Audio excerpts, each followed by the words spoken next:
Sports DSC దీని గురించి కూడా ముందు మనం ఒక 2 సారి అన్ని ఇన్ఫర్మేషన్ ప్రొసీజర్ ఎలా మెరిట్ బేస్ చేశాము, మనం ఏం ప్రొసీజర్ ఫాలో అయ్యాము, ఎలా కమిటీస్ ఫామ్ చేసి స్క్రూటనైజ్ చేశాము, గ్రీవెన్స్ రిట్రెసల్ అన్నీ కూడా చెప్పడం జరిగింది. అయినా candidate wise there were allegations కూడా మనకు వచ్చింది. ప్రతి క్యాండిడేట్ వైస్ వచ్చిన అలిగేషన్ కూడా సెక్రటరీ సార్ కావచ్చు, నేను అందరూ ఎక్స్ప్లెనేషన్ కూడా ఇచ్చాము. బట్ రీసెంట్గా మళ్ళీ ఇంకా కొన్ని misleading informations and false allegations అనేది కూడా రైజ్ అవుతుంది. సో దాని గురించి మళ్ళీ ఒకసారి రీట్రేట్ చేయడానికి మనం ఫాలో చేసిన ప్రొసీజర్, దాంట్లో ఉన్న మెరిట్ గురించి మళ్ళీ ఒకసారి చెప్పడానికి. ఎందుకంటే ఈ ప్రొసీజర్ ఎంత క్లియర్గా ఎంత మెరిట్ బేస్ చేశామంటే దానికి we had different levels of committees also. And ప్రతి ఒక్క సర్టిఫికేట్ని వెరిఫికేషన్ రీవెరిఫికేషన్ అనే ప్రాసెస్ కూడా చేయడం జరిగింది. దాని గురించి అందరికీ కూడా క్లారిటీగా చెప్పాలనేది కోసం మళ్ళీ ఒకసారి ప్రొసీజర్ ఆఫ్ స్పోర్ట్స్ డిఎస్సి దానిపైన ఫస్ట్ మొదలు పెడతాం. సో స్పోర్ట్స్ డిఎస్సి కింద తీసుకుంటే మనకి 421 అనే సీట్స్ ఉంది. First number of notified sports quota seats, దానికి మనకి అప్లై చేసిన క్యాండిడేట్స్ 3600 క్యాండిడేట్స్ ఫార్ 5326 అప్లికేషన్స్గా పెట్టారు. సో దీంట్లో మనకి ఫైనల్గా సెలెక్ట్ అయిన క్యాండిడేట్స్ స్టేట్ లెవెల్ కమిటీ దగ్గర నుంచి మనం పంపించిన list of candidates 382 candidates select అవ్వడం జరిగింది. ఈ మొత్తం ప్రొసీజర్ కూడా మనకి 5th month of 2025 నుంచి 8th month of 2025 దాకా జరిగింది. సో ఇది ప్రాసెస్ ఫ్లో అని మనం తీసుకుంటే ఫస్ట్ టైం మనకు horizontal reservation of 3% sports quota అనేది ఇంప్లిమెంట్ చేసి దాంట్లో స్పోర్ట్స్ పిల్లలకి 3% ఆఫ్ రిజర్వేషన్ ఇన్ జాబ్ డిఎస్సిలో ఇవ్వడం జరిగింది. దీనికి మనం 421 సీట్స్ ఆఫ్ స్పోర్ట్స్కి నోటిఫికేషన్ మెగా డిఎస్సి వచ్చిన తర్వాత స్పోర్ట్స్ డిఎస్సి నోటిఫికేషన్ అనేది కూడా పబ్లిష్ చేశాము. దాంట్లో what are the procedures to be followed, దేనికి మనం హైయెస్ట్ అచీవ్మెంట్ ఇస్తాము, దేనికి మనం బ్యాకప్ రిక్వైర్డ్, దేనికి ప్రయారిటీ ఫస్ట్ ఉంటుంది, నేషనల్కి ఫస్ట్ ఉంటుంది, తర్వాత స్టేట్ ఉంటుంది, ఇలాంటి ఆర్డర్స్ కూడా క్లియర్గా నోటిఫికేషన్లో ఎక్స్ప్లెయిన్ చేయడం జరిగింది. అండ్ మనకి రిసీవ్ అయిన application like I already said 5326 applications అనేది మనకి రిసీవ్ అయింది. సో అప్లికేషన్ రిసీవ్ అయిన వెంటనే ఫస్ట్ స్క్రూటినీ కమిటీ అనేది ఫామ్ చేశాం. దీంట్లో ఒక మెయిన్ ఇంపార్టెంట్ పాయింట్, స్క్రూటినీ కమిటీలో both sports related and education related కూడా మనం మెంబర్స్ పెట్టాం. చాలా అలిగేషన్స్ రైజ్ చేశారు. టెట్ క్లియర్ చేయకుండా కూడా స్పోర్ట్స్ కోటాలో టీచర్స్కి జాబ్ ఇచ్చారనేది, అది కంప్లీట్లీ ఫాల్స్ అనేది మనం ఎస్టాబ్లిష్ చేయాలి. బికాస్ ప్రతి ఒక్క క్యాండిడేట్ అప్లికేషన్ వాళ్ళు అప్లై చేస్తున్నప్పుడే దాంట్లో టెట్ అనే కాలం ఉంది, వాళ్ళ ఏం స్కోర్ ఉన్నాయి అనేది టెట్లో ఆన్లైన్లోనే మనకి కనిపిస్తుంది. దాన్ని బేస్ చేసి ఈ అప్లికేషన్ని స్క్రూటినీ కమిటీ మళ్ళీ ఒక్కసారి వాళ్ళ ఎడ్యుకేషన్ క్వాలిఫికేషన్ కావచ్చు అండ్ టెట్ క్లియరింగ్ కావచ్చు, 2 కూడా వెరిఫై చేయడం జరిగింది. దీంట్లో స్పోర్ట్స్ రిలేటెడ్ సర్టిఫికేట్స్ ఇనీషియల్గా scrutiny committee first round of verification అనేది చేయడం జరిగింది. దీని తర్వాత మనం ఫిజికల్ వెరిఫికేషన్ ఆఫ్ సర్టిఫికేట్స్ కూడా పిలిచాం. ఎందుకంటే ఆన్లైన్లో సర్టిఫికేట్ వాళ్ళు అప్లోడ్ చేస్తే కూడా ఫిజికల్ ఒక్కసారి ఆ సర్టిఫికేట్స్ని మళ్ళీ వెరిఫై చేయాలి అనేది కోసం 1:5లో మనం క్యాండిడేట్స్ని ఫిజికల్ వెరిఫికేషన్ ఆఫ్ సర్టిఫికేట్స్కి పిలిచాం. ఈ ఫిజికల్ వెరిఫికేషన్ అయిన తర్వాత ఆ సర్టిఫికేట్ ఇష్యూ చేస్తున్నది concern association, concern federation and concern universities. వాళ్ళు ఎక్కడ ఆడారో, ఎవరు వాళ్ళని ఆడిపిస్తారో, that is association, federation and university, వాళ్ళ దగ్గర నుంచి వచ్చిన సర్టిఫికేట్కి మళ్ళీ as government as SAAP duty మేము దానికి జెన్యునిటీ తీసుకున్నాం from the concerned association and the federations university దగ్గర పంపించి జెన్యునిటీ తీసుకోవడం అనేది జరిగింది. సో దీనికి స్క్రీనింగ్ కమిటీ కూడా ఉన్నారు. స్క్రూటినీ అయిన తర్వాత స్క్రీనింగ్ కమిటీ దీన్ని వెరిఫై చేసి ప్రతి ఒక్క అసోసియేషన్కి జెన్యునిటీ కోసం పంపించడం జరిగింది. ఇప్పుడు అసోసియేషన్ దగ్గర నుంచి మనకి Form 2 అని ఉంటుంది, ఫెడరేషన్స్ Form 4 అని ఉంటుంది. అది మాత్రం కాకుండా జెన్యునిటీ సర్టిఫికేట్ అనేది కూడా ప్రతి అసోసియేషన్ ఎవరు ఆ సర్టిఫికేట్ ఇష్యూ చేశారో వాళ్ళు సాప్కి అందించడం అనేది జరిగింది. ఆ జెన్యునిటీ అందిస్తే మాత్రమే క్యాండిడేట్స్కి మనం at least consideration for DSC job అనేది చేశాం. అండ్ దాని తర్వాత సాప్ రోల్ దీంట్లో ప్రతి ఒక్కరి దగ్గర జెన్యునిటీ తీసుకొని నెక్స్ట్ దాని ఫర్దర్ మనం టెంటేటివ్ లిస్ట్గా పబ్లిష్ చేసాం. ఇప్పుడు టెంటేటివ్ లిస్ట్ పబ్లిష్ చేసిన తర్వాత మళ్ళీ మనం గ్రీవెన్స్ పీరియడ్ అనేది ఇచ్చాం. సో ఇది టెంటేటివ్ మనకి లిస్ట్ పబ్లిష్ చేసింది ఆన్లైన్లో చేస్తాము అండ్ గ్రీవెన్సెస్ కూడా ఆన్లైన్లోనే రిసీవ్ చేసుకున్నాం. ప్రతి ఒక్క గ్రీవెన్స్ మనకి ఆన్లైన్లో వచ్చింది, దానికి రిప్లై ఇవ్వడం కూడా ఆన్లైన్లో చేసాం. ఆ రిప్లై ఇచ్చి గ్రీవెన్స్ సాల్వ్ అయిన తర్వాతనే మన స్క్రీనింగ్ కమిటీ అనేది ప్రిలిమినరీ ప్రయారిటీ లిస్ట్ అనేది రెడీ చేశారు. సో ఈ ప్రిలిమినరీ ప్రయారిటీ లిస్ట్ని ఫర్దర్ స్టేట్ లెవెల్ కమిటీకి అందించడం అనేది జరిగింది. స్టేట్ లెవెల్ కమిటీ లెవెల్లో మళ్ళీ ఒక్కసారి ఇక్కడ మనం ఫైనలైజ్ చేసిన ప్రతి ఒక్కటిని వెరిఫై చేసి అక్కడి నుంచి మనం ఎడ్యుకేషన్ డిపార్ట్మెంట్కి ఫైనల్ స్పోర్ట్స్ మెరిట్ లిస్ట్ అనేది ఇవ్వడం జరిగింది.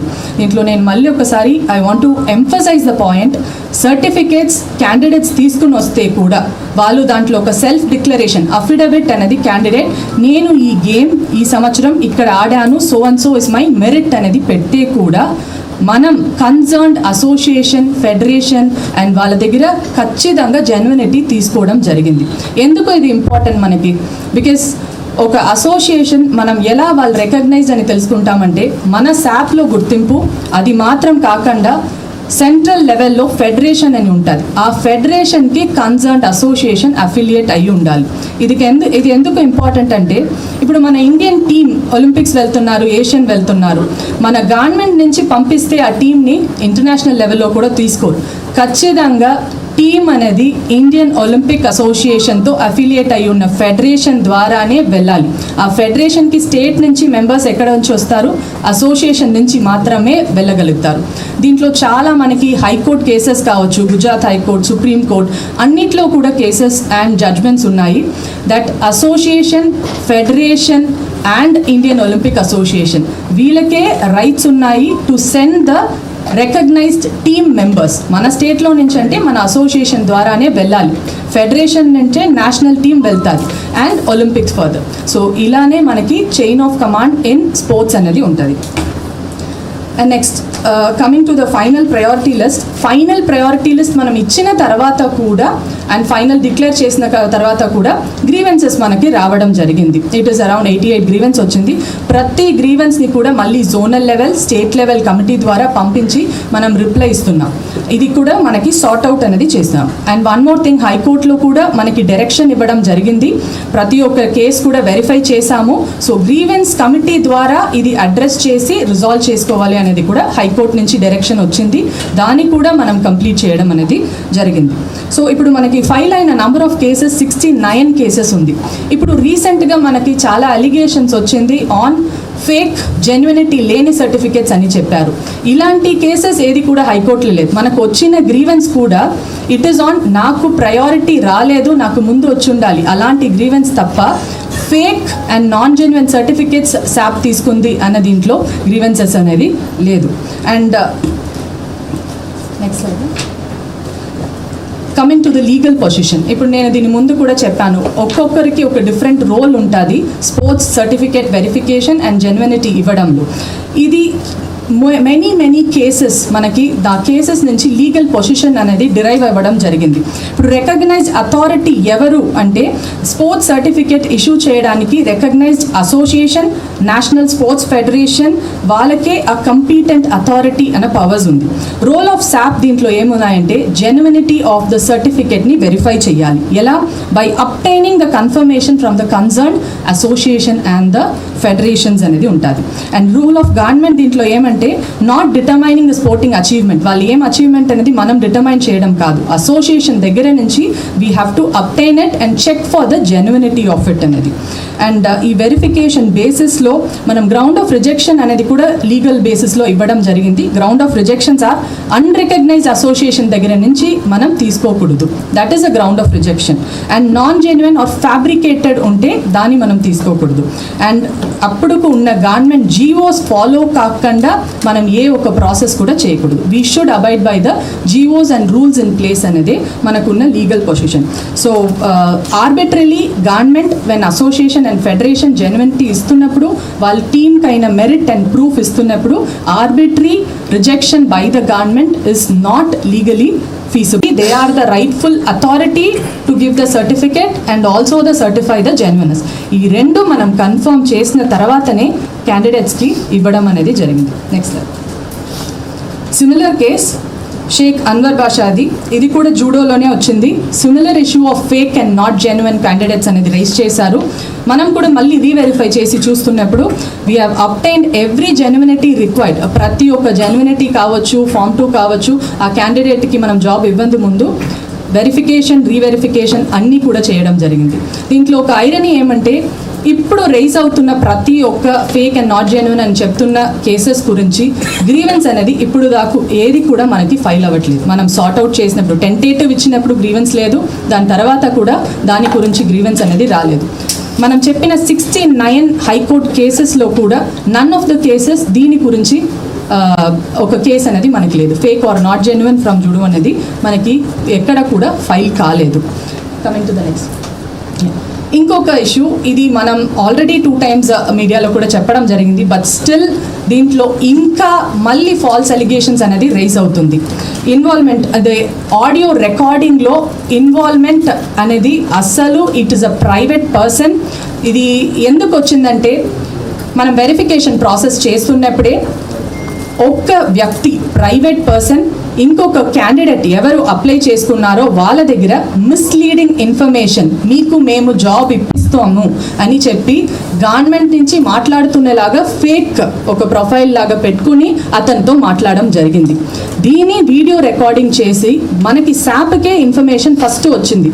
వచ్చిన వెంటనే 7th month of 2025లో మనం ఇక్కడ శాప్ నుంచి రిపోర్టింగ్ టు ద పోలీస్ అనేది చేయడం జరిగింది.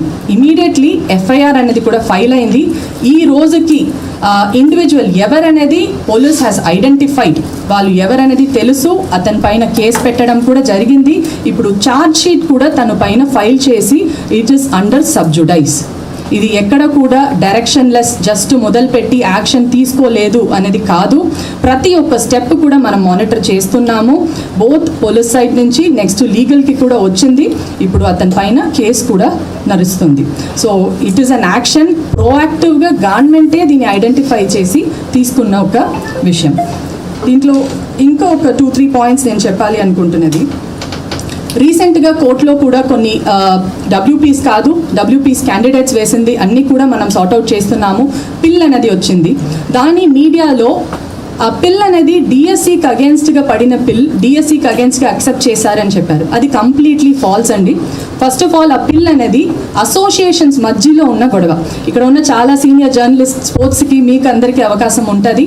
అసోసియేషన్ మధ్యలో ఉన్న ఫ్యాక్షన్స్ కావచ్చు, వాళ్ళ లోపల పర్సనల్ ఇష్యూస్ కావచ్చు, దానివల్ల ఒక అసోసియేషన్ ఇంకొక అసోసియేషన్ పైన పెట్టిన ఒక అలిగేషన్ అనేది ఈ బిల్. సో ఇది కంప్లీట్లీ మ్యాటర్ అండర్ సబ్జుడైజ్. ఇది డిఎస్సికి సంబంధించింది కాదు. 2017 నుంచి ఇప్పుడు దాకా ఉన్న ప్రతి యాక్టివిటీ ఆఫ్ ద అసోసియేషన్ పైన ఒకరిపైన ఇంకొకరు పెట్టుకున్న ఒక అలిగేషన్. దీనికి తక్క whatever are the required enquiry అనేది కూడా జరుగుతుంది. దాన్ని మనం కోర్టులో కూడా సబ్మిట్ చేయడం జరుగుతుంది. అండ్ వీఆర్ ప్రిటీ ష్యూర్ అది మ్యాటర్ అండర్ సబ్జుడైజ్, దానికి మనకు జస్టిస్ అనేది కూడా జరుగుతుంది. So these are the points which sports DSC గురించి మీ ముందు తీసుకురావాలి అనుకున్నాము. అండ్ మళ్ళీ ఒకసారి స్పోర్ట్స్లో ప్రొసీజర్ ఖచ్చితంగా ఉన్న GO4 ప్రకారం ఏమేమి ఫాలో చేయాలో, మెరిట్ ఏం ఫాలో చేయాలో, లీగల్ పొజిషన్స్ మనం ఏం ఫాలో చేయాలో, ప్రతి ఒక్క స్టెప్ కూడా చాలా జెన్యున్గా కమిటీస్ వేసి మళ్ళీ రీవెరిఫికేషన్ చేసి ఫైనల్ మెరిట్ లిస్ట్ ఇవ్వడం అనేది జరిగింది. మ్యాటర్స్ అండర్ సబ్జుడైజ్ అనేది కూడా అడ్రస్ అవుతుంది. ఇప్పుడు దాకా there is nothing negative against the sports DSC మనం కండక్ట్ చేసిన దీంట్లో.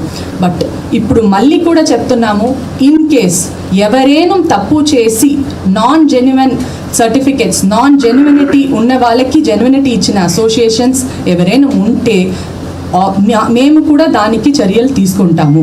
ఇఫ్ దట్ ఈస్ ప్రూవెన్ మేము దానికైన యాక్షన్స్ కూడా తీసుకుంటాం. ఎందుకంటే అది కూడా మన నోటిఫికేషన్లోనే ఉంది.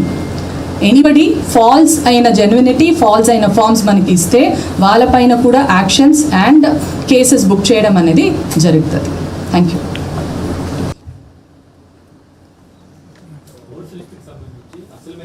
వెబ్సైట్ నుంచి ఫాలో ఇచ్చారు. ఇంటికే వాళ్ళకి మెసేజ్ల ద్వారానే వాళ్ళకి ఇన్ఫర్మేషన్ ఇచ్చారు. వాళ్ళకి స్పోర్ట్స్ లిస్ట్లోనే ప్రతి ఒక్కటి కూడా క్యాండిడేట్ వైజ్ సెలెక్ట్ అయిన వాళ్ళకి లింక్ క్రియేట్ చేసి అన్నీ కూడా ఆన్లైన్లో ఉంది. ఈ రోజు దాకా ప్రతి ఒక్క సర్టిఫికేట్ మీరు ఇప్పుడు సోషల్ మీడియాలో కూడా అలిగేషన్స్ ఫాల్స్ చూస్తారు, అది అన్నీ కూడా మనం ఆన్లైన్లో పెట్టాము. ప్రతి ఒక్క సర్టిఫికేట్ ప్రతి ఒక్క క్యాండిడేట్ ఇది ఆన్లైన్లో ఉంది మన స్పోర్ట్స్ ఇది. అండ్ ఇది నేను ఆల్రెడీ 2 times కూడా చెప్పాము, it is open to all. ఎవరికి దీంట్లో ఏది కూడా హైడ్ చేయడానికి లేదు. ప్రతి ఒక్క క్యాండిడేట్ అప్లికేషన్ నుంచి సర్టిఫికేట్ నుంచి ఫామ్ నుంచి అన్నీ కూడా ఆన్లైన్లో మన స్పోర్ట్స్ వెబ్సైట్లోనే ఉంది. Thank you.